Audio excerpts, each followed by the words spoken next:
lawlessness, terror, murder. They're all around us. I know. I know. But not for long, sweet America. Really? Not for long. Why not? Oh, no. The Enclave will restore peace, order, and prosperity to this great nation. And those who oppose us will be removed forever. And Really? now, dearest America, we must say farewell. For there is much work to be done, and the Enclave never rests. Never.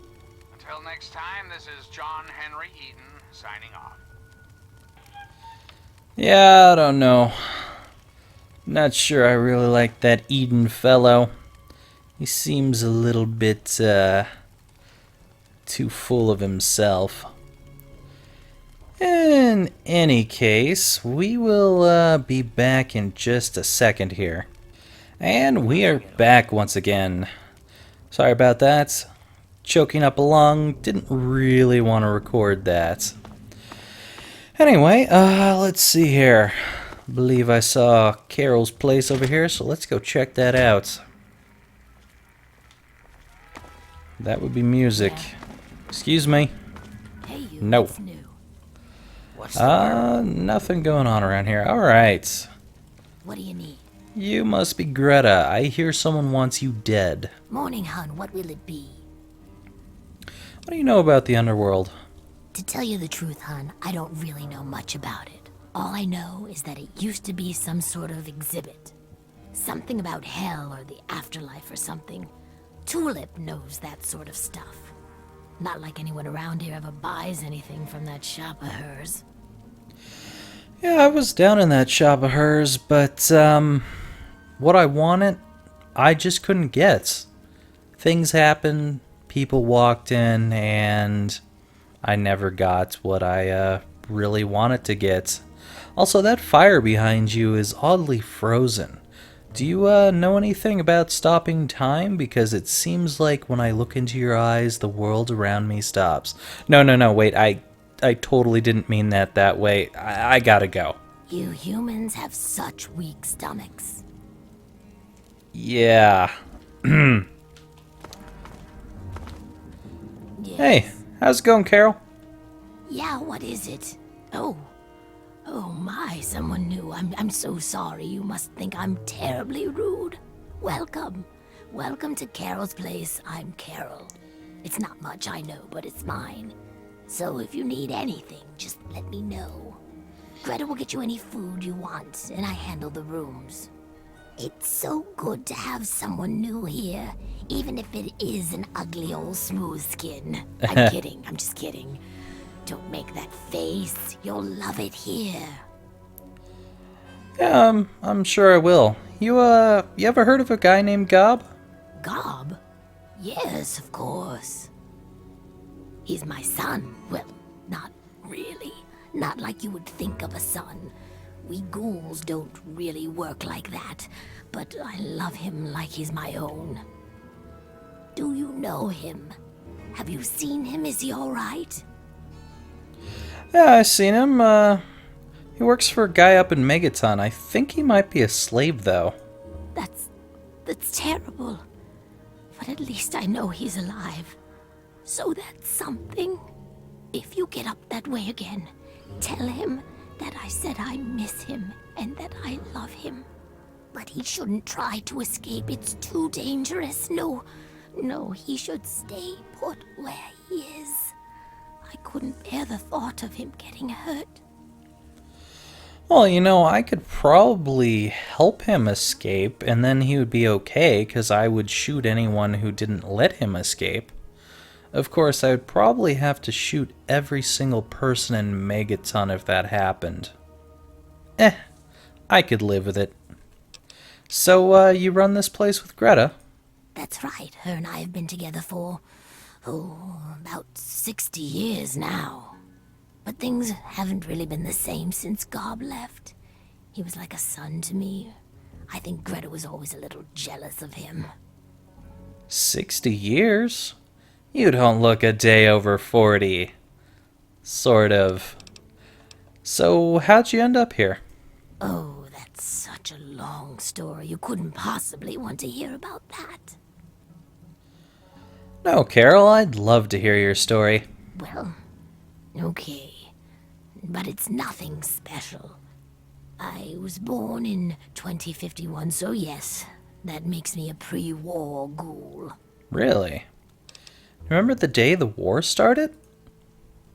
I do. I was in a shelter with my father when the bombs hit. In DC, we had the luxury of getting a warning after the West Coast was gone.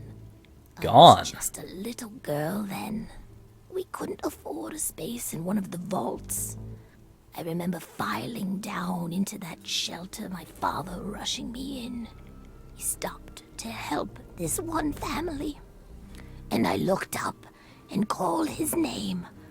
There was a flash of light brighter than anything you can imagine. I woke up a few hours later. The first thing I did was run up to where my father had been. He was gone. But the strangest thing, there was his shadow, burned into the wall, so crisp and clear, like he was standing next to me.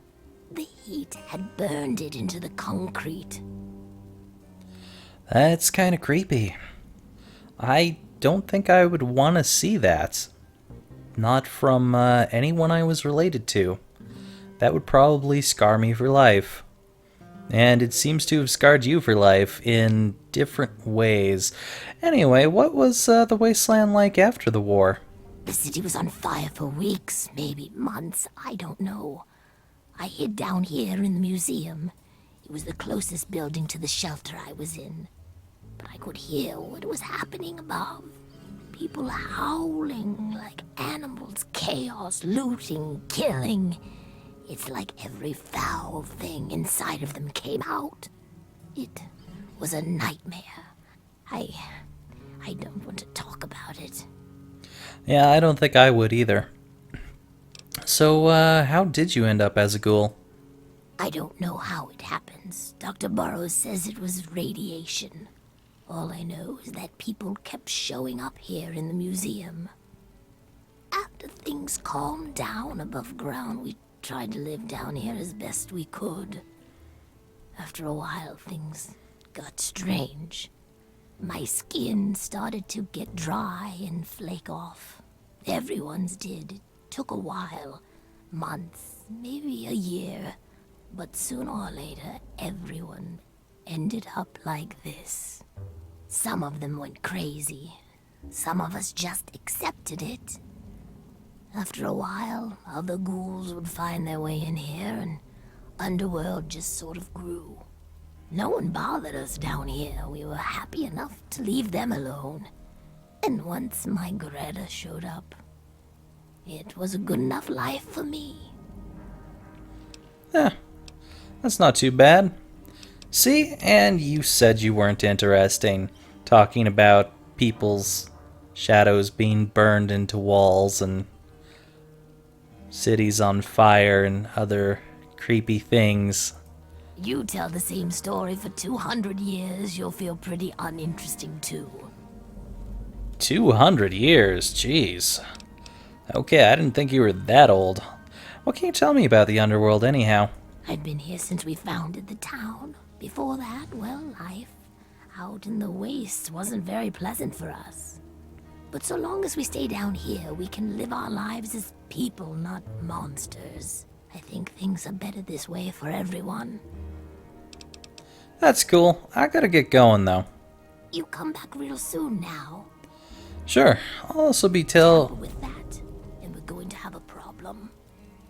I'll also be telling Gob about what you said.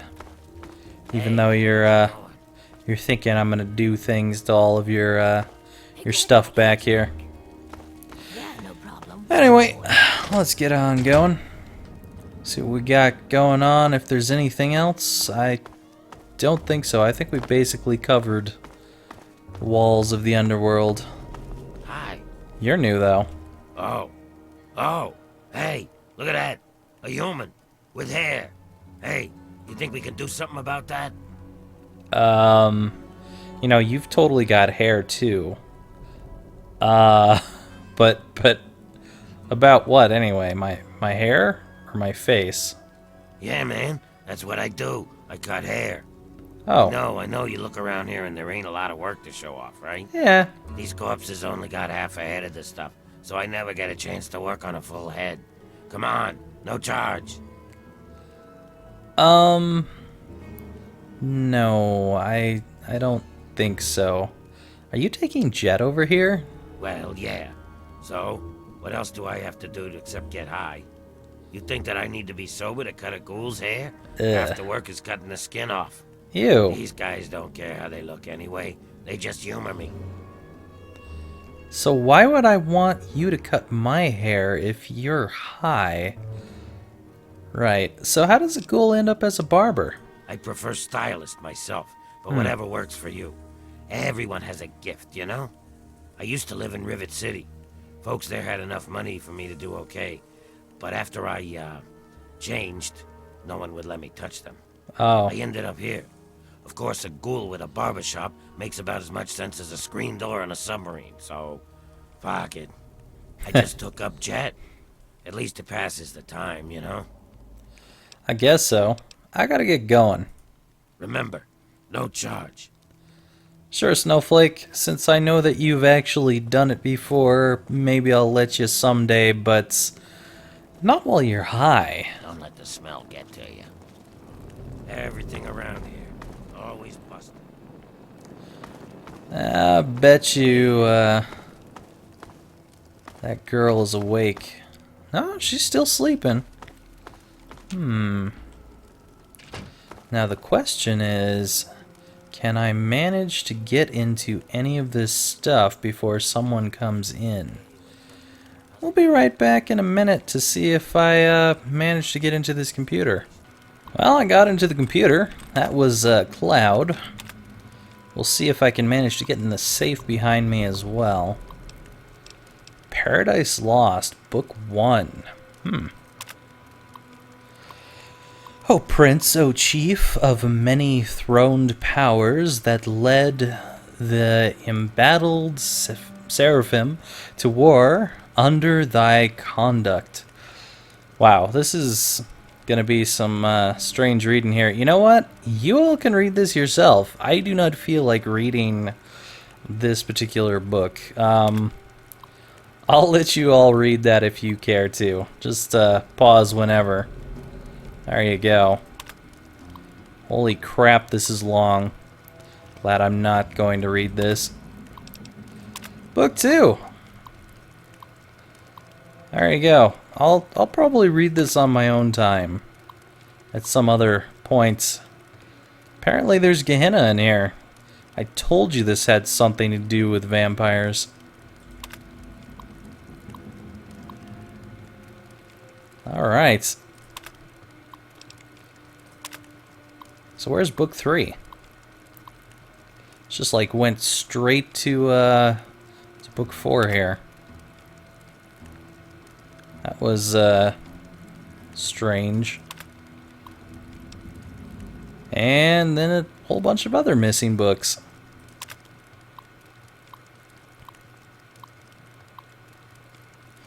All right.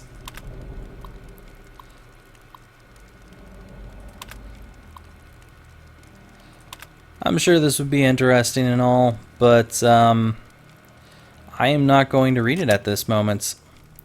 I've lost karma. You apparently lose karma just for touching this computer here, so that's nice. Alright, this cash register is locked as well. Let's see if we can't manage to get in here before someone tries to get us. Nope, not quite. Dang it, I'm gonna break this thing. Yep, I saw that coming. Alright, let's try this again. No. Not quite. No. There we go. I might as well take it. And let's see what's in this one. Nope. Nope. Nope. This is gonna break too, isn't it? Dang it. It's like right around here somewhere.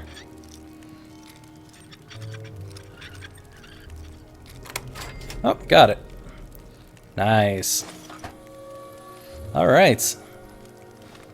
Let's see, how much karma did I lose? Probably not that much. Nope. I didn't lose anything. So who cares? Anything else that I want around here? Looks like I managed to get everything in here without getting screwed over. I think I'll talk to Tulip in just a minute here. We'll be back in a second. And we're back again. I am having amazing coughing fits today for whatever reason. I have no idea why. Anyway, let's talk to Tulip and see what she has to say. Yo, Tulip. Oh, a human. Well, hello. Welcome to Underworld Outfitters. It's been so long since I had a customer. Yeah, I know. It looks like you sleep all the time. It made it really easy to... Never mind. What do you do with all the money you make down here? Well, we spend it at Carol's or the Ninth Circle. But I don't like it there. The rest we give to Quinn to trade for stuff we need whenever he goes out. Do you know anything about Underworld? Well, yeah, there's a lot of old pamphlets and stuff down here. I've pretty much read it all. Yeah, I figured based on your computer that you might be the one that's in the know. What was this place about before the ghouls moved in? It used to be part of the Museum of History. The exhibit that used to be here was focused on what happens after death, hell and whatnot. A lot of it was focused on this old book called Paradise Lost. It's about a guy who goes to hell. Pretty interesting stuff. I found a big box of copies of the book in one of the back rooms. Here, take one. Nobody around here wants them. Awesome. Does that mean that's like the entire Paradise Lost book? That would be quite a read. Anyway, how did all the ghouls end up here? At first, it was just a couple people after the war. This was one of the only places that wasn't falling down or on fire after the bombs fell. I think that Carol is actually one of the few that were here then. But over the years, word got around. There had been ghouls living in little pockets all around. Not really so much anymore. Most of them either went feral or ended up here. I'm sure there are still a few out there. But anyone with any sense is in Underworld. Or enslaved, you know, it's kind of a little bit of half and half thing going on there. Isn't it kind of dangerous to be this deep in the city, though? Because there's, like, lots of crap going on right outside your door. I mean, there's this whole war thing between these armored dudes and these ugly guys that have been messed up. Not really. The super mutants leave us alone. I guess whatever they do that turns people like them doesn't work on us. The Brotherhood of Steel will fire on us if we're out in the open, but they don't bother us down here. We've had some raiders and slavers poke their heads in, but we've got Sharon and Cerberus and everyone else to take care of them. I guess when it comes down to it, being this far out of everyone's way is a good deal for us. Sounds like. That's all I needed to know. Come back anytime. It's kinda lonely down here. Yeah?